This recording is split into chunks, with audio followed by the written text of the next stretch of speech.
And then it's all right. Neil's telling me everything's going to be great in the future. It's Friday morning for our good friend Neil Killick. This is another episode of Fixing Your Agile Coaching. This is the show where we bring on some of the top Agile coaching minds on the planet. We've gone global with Neil here, and we just let them talk. We let them bring their brilliance forward, and I ask some silly questions, and they give us some awesome answers, and it tends to all work out. So, Neil, how are you doing? Good to see you. Very good, thank you. Yep, we're in the future here in Australia, and a few kangaroos hopping by my window. Everything is good. All right, good. All right, so the next few hours are going to be all right. Glad to hear it, Neil. Really appreciate it.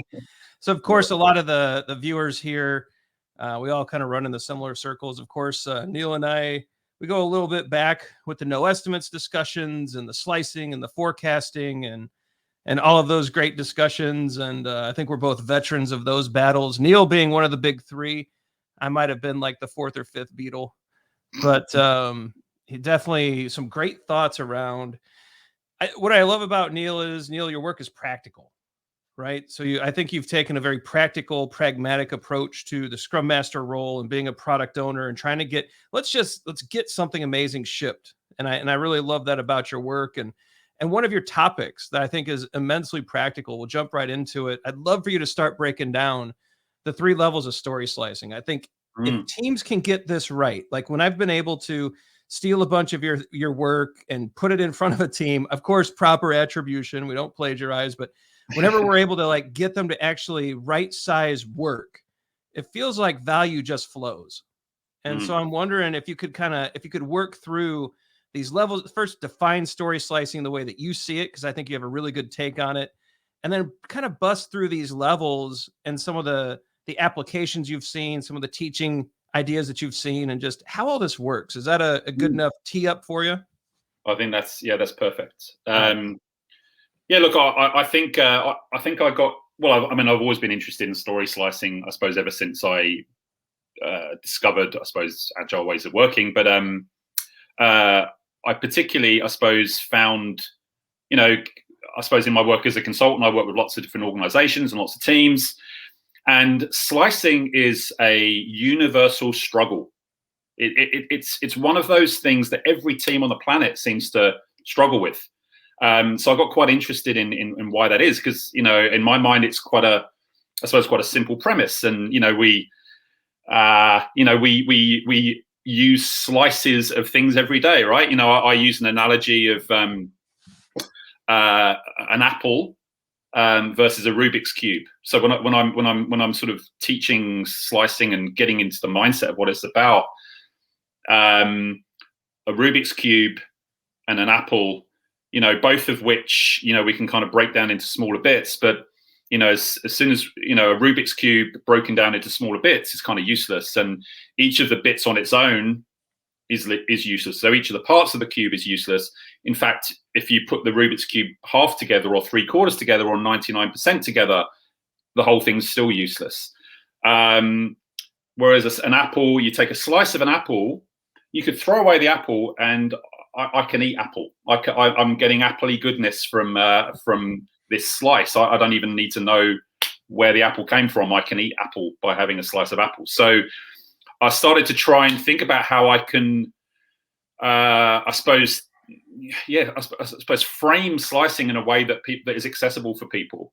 And so I started talking about the idea that slicing is about creating or becoming more precise about the thing that you want to slice. So creating independently valuable options, which are more precise versions of the thing you're slicing.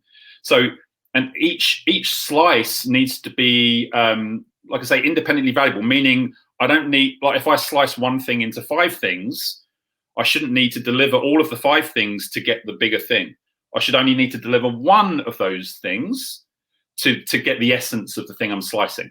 So an apple slice gives me the essence of apple. And similarly, a software or product slice should deliver the essence of a product. So a simple example I often use in my workshops and what have you is I talk about, okay, Acme Bank is a bit behind the times, but they haven't gone online yet, and the CEO wants to enable their their customers to bank with them online.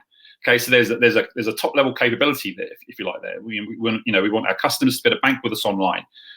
And so if we start thinking about this from a slicing perspective, I suppose there's 3 terms in that statement, which are quite general terms. I call these the seams in the story, or the seams in the capability. They're quite general terms that we can become more specific about. So those being customer, banking, and online, right? They're all kind of general terms. And if we start getting more specific about them, and we say, well, what do we mean by what's a more specific version of a banking customer? It could be, well, a business customer or a personal customer. And then we can get even more specific and say, well, what do we mean by business customer? Yeah, and we can become more and more specific, and more, a personal customer. It could be a student, or it could be a married person, or it could be, we can use personas and segments and anything really to become more specific about what we mean by customer. Similarly, when we say, right, we want to enable our customers to bank with us online, well, what do we mean by that? Well, there's, what are some things I do when I'm doing my banking? Well, I pay bills, I, apply for credit cards, I transfer money. All of these things are examples of doing banking. So again, all of these things are slices of the top level thing, which is banking. And then similarly online, right? Well, there's desktop, there's mobile, there's web, there's different devices like watches and Google Homes. All of these things are examples of how we can become more and more precise about online. So what we can actually end up doing is drawing a bit of a map or a tree of options. And I actually use mind mapping tools for this. So I start with that top level capability, look for the general terms in it, get more and more specific, and then they sort of branch off. Each of those terms then branches off.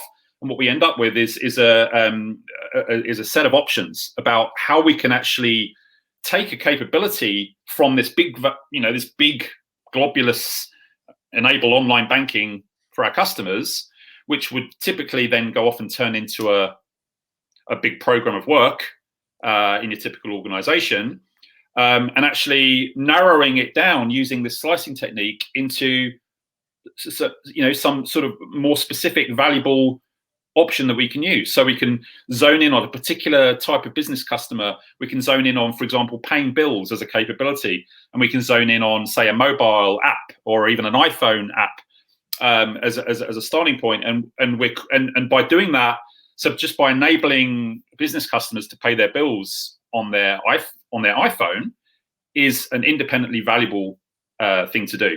We don't need to design a fully fledged online banking system which does everything that you would expect an online banking system to do to start delivering value. And in fact, this very act of slicing out these, this is what I call capability slicing. So the first level of slicing is capability slicing, where we're actually talking about things that the customer wants to do in their life. They're not things that are specific to what we do as a business or the products we build. They're things that a customer wants to do. So I want to be able to pay my bills online, right? Regardless of who's providing that, I want to do that. So it's a customer capability. When you map these things out, you realize you have thousands and thousands of options in front of you. And of course, we could actually spend our whole lives building an online banking system. So we have to find a way to narrow down and find a way that we can get something out there fairly quickly and don't have to invest tons and tons of money to be able to get something that we can actually start deriving value from. So that's basically the concept. So that's that first level capability slicing. So really the core patterns there are slicing customers, so into types and personas and segments and what have you. The job, so the customer job, in this case banking, and the jobs that the customer does in their life with regards to banking, and then platforms, browsers, or platforms and channels basically. So channel being how the customer interacts with these services. So, for example, if a bank has a website, that would be a channel for me to do my banking on it, or they have an app, or so it's an entry point, I suppose, for a customer. So we can basically map out and slice all of the options out of this, and then narrow our focus. So that's the starting point. I really like this first level of slicing. And actually, Neil, I think there's a recent example of this that at least my kids pointed out to me very quickly.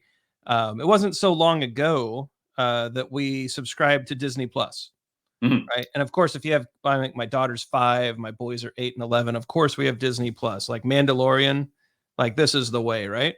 And they said, "Daddy, we can't resume a video." Right when it first came out. And I looked at it, I'm like, are you kidding? Because that's like in Netflix, you can do it. And in Amazon Prime, you can do it. And I looked and they were right. Like if you left a video, you had to start over again. But then if it was around the 5-minute mark, it wasn't a big deal. And so I started doing a little research on this. And of course, there were some people noticed this right away. And the Disney Plus team, they said, look, we needed to start collecting revenue, right? We have a catalog of videos. So we put up a very basic as a person with little people in your home. You want to play Elena of Avalor and get those episodes going so your daughter's happy. You can do that. We don't have the bells and whistles. You can't resume yet, and the chapters are kind of weird, but you can play the video. And you're going to give us the $14.99 a month or whatever it is, and so everybody's happy. And that feels like that first level of slice. Is that making sense? It is, and this is the thing, right? Is that we don't want to, keep on pushing out time before we have something valuable. So, if Disney have kind of given themselves a bit of a time constraint, a bit of a window about when they're going to launch this thing, what they don't want to do is get to that time and say, oh, well, we haven't done the resume functionality yet, so let's delay releasing. They could do that. But obviously, there's a big cost in that, particularly if people are expecting Disney Plus to launch. And I imagine they probably would have announced a date when it was going to launch. So, look, it's never the correct answer is that we should do X and we should not roll out this product with this capability, or we should roll out this product with this capability. It's always going to be a trade-off. But at the end of the day, this is the point, though, is that we have limited time, we have limited capacity to be able to do things in a timely way. So slicing helps us enable us to use our scarce time in a way that's going to produce value, rather than take a 12-month endeavor, break that down. We could break that down into 12 smaller chunks, but if we don't slice and we take the kind of Rubik's Cube approach, after January, we've done a 12th of what we need to do. But that doesn't actually bring us any value, and it doesn't allow the customer to actually use our product. So we don't want to just break down our big endeavors into smaller bits. We actually want to slice our endeavors so that rather than it being a 12-month endeavor, we're going to say, how do we deliver the essence of what we want to deliver in 12 months in 1 month? Yeah, and the Rubik's Cube project is just sprinting over a waterfall. It is, and the Rubik's Cube in particular is an interesting one, because, like I say, you can't use it until you've got every single piece. Right. It's not even, some things you can use if it's kind of half complete. A Rubik's Cube you can't use at all unless it's 100% complete. So that's a particularly, I suppose, extreme example. But it's great. It's a great visualization. I mean, you can, even if that last little bit is not on the cube, that thing's not working. I think that's a brilliant way to think about it.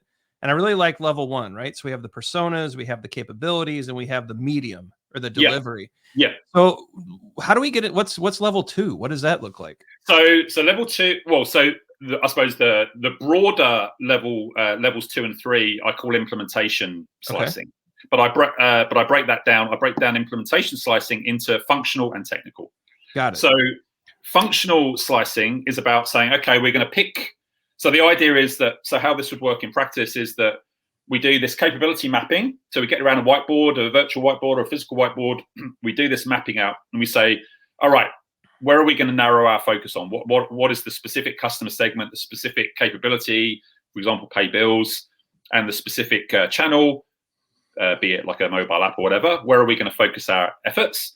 We now take that capability slice, and now we now bring this into an iterative development cycle. So, for example, a Scrum team, they're now going to take this capability, and so the Scrum team's job is to now say, well, how do we bring this to life? How do we actually build something that is going to enable this capability? So we want to enable our business customers to pay their bills on their iPhone. Okay, so we now need to design something that's going to do that. So this is so functional slicing is about taking, I suppose, the steps that a customer would need to go through in order to achieve their job, achieve their capability, and for us to find the quickest, simplest ways to be able to do that, so that we can get something quicker to the customer, which gives us earlier feedback, which gives us earlier value, and then we can increasingly become more sophisticated about that particular capability if we want to, or if there's more value in another capability, we can shift over to another capability. So the functional slicing would involve, a cross-functional team coming together, of designers, developers, testers, etc. We'd say, right, well, okay, what does this look like? So let's map out the customer journey. So we start with a customer at one end, their goal being to pay their bill. And by the way, we might have sliced that down even further to, okay, we're going to start with BPay. We're just going to enable them to pay their bills with BPay, because we could enable other ways for them to pay their bills as well, but we're going to slice it down to that. So, okay, what are the steps the customer needs to go through? Well, there's going to be some basic steps that we need a customer to go through in order to enable them to pay their bills with BPay. We're going to need to know what account they're paying from, who, the biller code of the company that they need to pay the bill for, the amount they want to pay, etc., etc. So there's a bunch of so we start mapping out this information we need, or these steps the customer needs to go through. So at no point are we actually talking about how we implement this, right? This is designing what the customer is going to experience rather than figuring out what we need to do, right? This is the distinction between functional and technical slicing. So functional, we're not worrying about how we're going to do this yet. We're just worrying about the steps that the customer goes through. So once we've got those basic steps, we then say, okay, well, underneath each of those steps, what are the options of how we can enable that? All right. So, for example, getting the biller code from the customer. Well, we could give them a drop-down list of previous biller codes. We could give them a box where they just manually enter it, or it could be a fuzzy search box where it searches previous billers. There's all these different ways with different levels of sophistication that you could do that. So again, we throw all these options out into our sort of map, and now we can put them in order of simplicity. So we say, well, what's the simplest, quickest way of enabling the customer to give us the biller code? Well, it's entering. They just enter it manually. All right. We don't need to know. We don't need to know any. They don't have to have used it before, so we don't have any past history of billers. They can just tell us what the code is, and that's the simplest, quickest way. So so we do that for each step of the journey. So what's the simplest, quickest way for them to tell us the amount and to actually submit the payment? So this is what functional slicing is. We have some excellent tools that exist out there in the wild for doing this kind of stuff. My favorite of which is Jeff Patton's story map. Yep. So I use a story map to do functional slicing. It's perfectly suited to it because it's mapping out the steps in the customer journey. It's then creating those columns where we can prioritize within each step, and then we can look across, and that's our slice. That's our slice through the product. And then so we say, well, what's the minimum we need to do to get that first slice of capability done? And we've now defined our first increment as a Scrum team that's going to be a working product that is shippable. We could actually release that to customers. So that's the goal of functional slicing. Love it. So we're taking this mind map, which is a great tool. Yeah. And we're gonna make it, which is and again, I think the language you use here is so important. Like it's a series of options. And I think product owners need to realize they have billions of options as you start drilling in the mind map and then the different derivations and the different, it's just so many possibilities. And I love how you're going to then zoom into one that we've picked, but a story map. But it's not just a story map. You've actually brought in UX, UI, testing. You're actually having a more sophisticated conversation than just flow. It's also, what could this look like, and what could the dialogues be, and is there a government registry of bill codes that we could actually leverage, right? So water, heat, electric, and maybe you just enable the basics at first, and so you're creating these options in the map, but you're also talking about what it could look like, and you're bringing in these disciplines. The cross-functional team is part of the design, which is phenomenal, right? And so I think that's just, it's such a smart way to think through it. And now once we get there, so let's say we've picked, we're just going to let you pay your government water bill. Let's pretend that water is centralized, and so you're going to just partner with a certain group and just pay your water bill. We've made that decision. What's the last step? What's this third level of slicing that we would look at in order to finally say, let's make it so? So the last step is the technical slicing. But just before I move on to that, I just want to call out something. You mentioned something very, very important, actually. So, this is a collaborative technique. So we should be leveraging. So even if we're not in a cross-functional team, we should be leveraging those functional specialists and getting them in a room together to map this stuff out. It's really, really, really important. But another really, really key thing about this is that a lot of resistance to slicing is that people think that we slice this thing down into this little sort of down in the weeds thing, and we put our blinkers on, and then we zone in on this thing, and we forget the bigger picture. And one of the key things about this technique is that the bigger picture is right there in your face. What we're not doing is creating a bigger picture, strategizing, product managers strategizing with the capability map, and then not showing that to the team, and then just going, right, we want you to just pay bills on your iPhone. We actually do all of this together, and we have this traceability through from the capability map down through the functional steps and the functional slicing through the technical slicing. And tools like Miro and Mural, what have you, make this so easy now and so beautiful to connect all the dots through. So I just wanted to call that out, is that slicing isn't about being in the weeds and forgetting about the bigger picture. In order to do successful agile development and iterative incremental development, you actually need to have the bigger picture, because you can't possibly iterate on a product unless you see what your options are and what you're trying to achieve. So you need to have, same goes with architecture as well. We need to have the high level architecture. It's just that we make it flexible and easily extensible and easy to change. But we should always be able to see it so we can see the wood for the trees. Really. Neil, I think this would be just such a brilliant set of artifacts to bring to a sprint review. Oh yeah. Oh right? God, yeah. Here's the slice we picked, but here were all the options we have. Here's how we drilled in. Here's the decisions we made. Dear user, customer, stakeholder, help us out. Like, give us your input. And what a great way to bring transparency, not only to product vision, but also every decision we're making along the way. Exactly. And that's one of my goals, is to, transparency is so key to, success in, empirical and iterative product development. But often the sort of transparency that we try and create and focus on is all around, sort of, are we on track? It's all kind of delivery metrics and story points and burn-up charts, rather than decision-making heuristics that we're using, and and how artifacts connect together, and showing how we're making decisions, where we're at with those decisions, and these story maps and these capability maps. We can color in the bits that we're focused on, and then that shows everything else is options, right?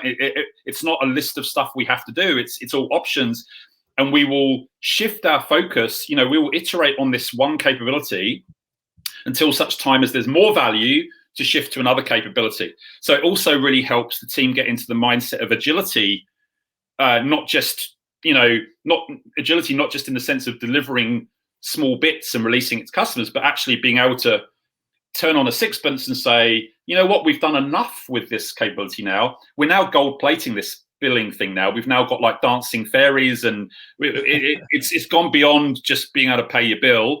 We should really go and shift over here now to enable credit card applications, right?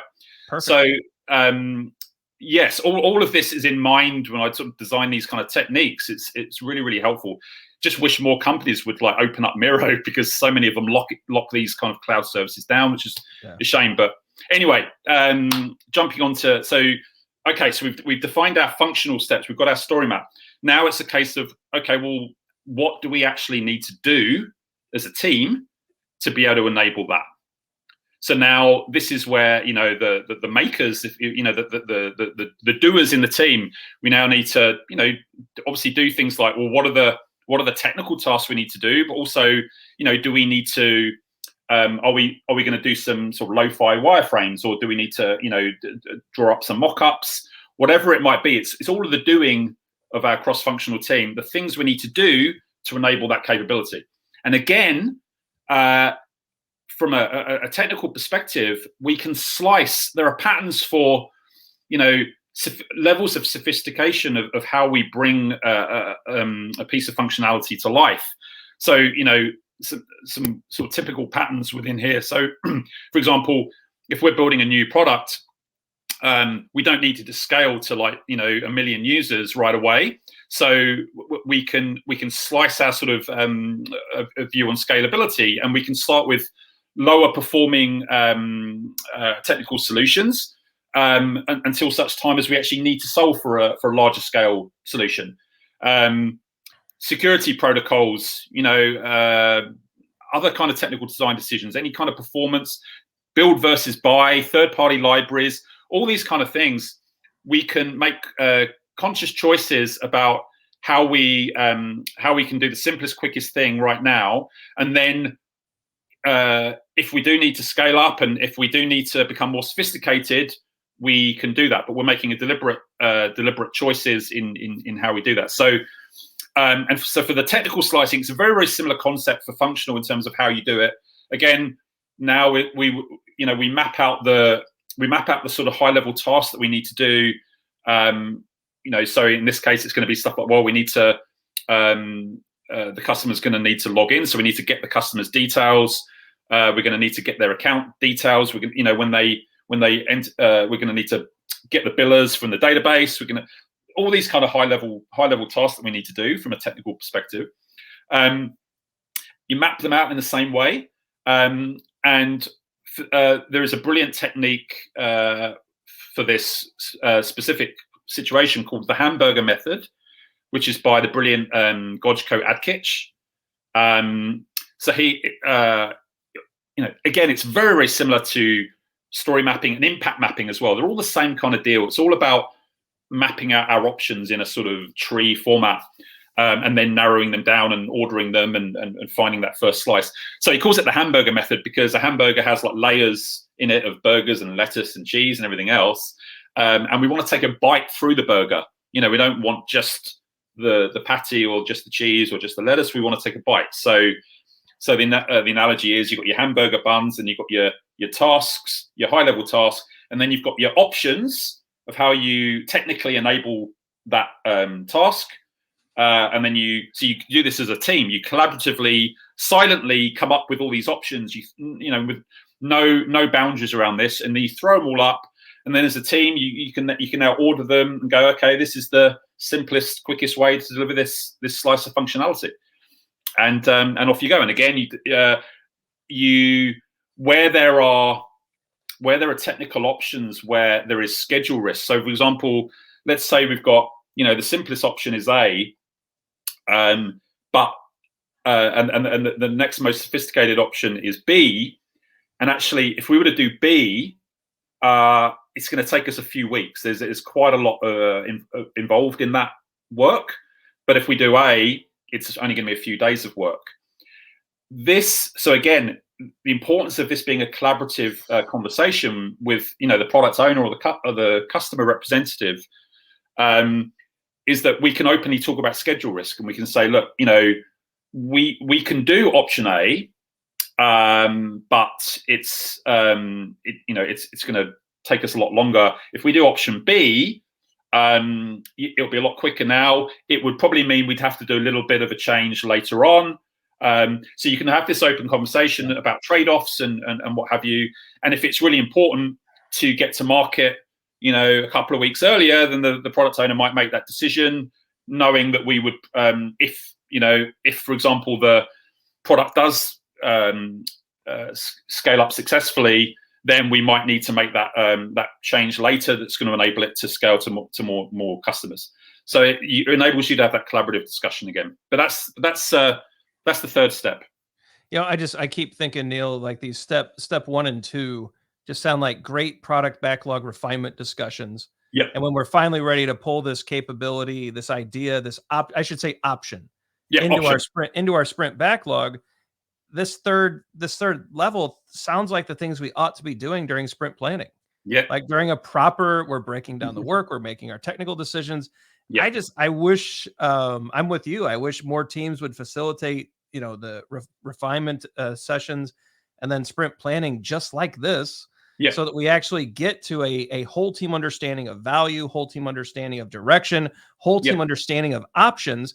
But what I think it also does, which is sorely missing in most Scrum implementations, it actually gives direction to the product owner on how to validate whether or not what they chose was valuable. Yeah, exactly. Person, it gives you the target, it gives you the tech, so the cost, and now you can go check and see, did we actually ship something valuable? And if the answer is yes, can we 10x that? And if the answer is no, let's go back to our original mind map and look for another stream of value, right? That's right. And it also kind of gives you a sprint goal as well, because your functional slice, so you've got your capability.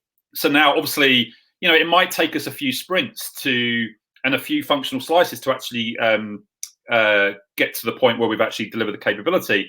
But those slices now give us that conversation about what our sprint goal is. So we might say, okay, this functional slice is our sprint goal, but then we look at it and go, actually, that's a bit much for a sprint. But what we could do, but what we're doing is keeping the end-to-end in mind. So what we could do is say, we could hard code this bit for now, which will enable us to get the end-to-end capability working. So we can demonstrate that progress of, actually contacting the payment provider, making the payment, what have you. But in terms of the customer logging it, we're not going to build the customer login stuff. So what we'll do is we'll just hard code a customer, but demonstrate that we can get a customer through to paying a bill all the way through. So it enables you, again, the team can have this kind of collaborative discussion about how you sort of slice even further from a functional perspective to enable you to actually complete something meaningful in the sprint. So then you might say, in this sprint, this bit will be hard coded, but in the next sprint, we'll be able to actually, we'll focus on getting the customer logged in. So it's a real customer going through this process. So it's a really nice kind of way, because again, you'll obviously know this better than anyone, but like how teams scratch around for sprint goals. It's another challenge. Teams got, they get all these disparate product backlog items and go, what's our sprint goal? And their sprint goal ends up just being deliver all of these things. Whereas your sprint goal should be a meaningful increment of product that you're going to deliver. So by doing this slicing, it kind of it almost helps you out by answering all these questions for you kind of as you go. So it means you can spend more of your cognitive effort on actually building a great product rather than thinking about how you do your Scrum stuff properly, which is. And thanks to Ken and Jeff, as with the Scrum Guide 2020 release, you could take your capability, make that your product goal. And if it takes 3 or 4 slices to get to where you want to be releasable, you've got 3 or 4 sprint goals that relate back to a product goal, and the stars align and everything's good. So exactly.